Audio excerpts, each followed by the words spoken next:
विजयाचं.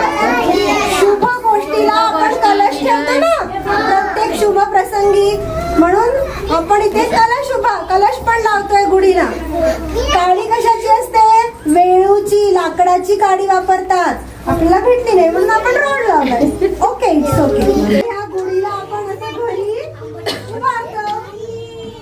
उभारतो आणि त्याची पूजा करतो. त्याची काय करतो? त्याची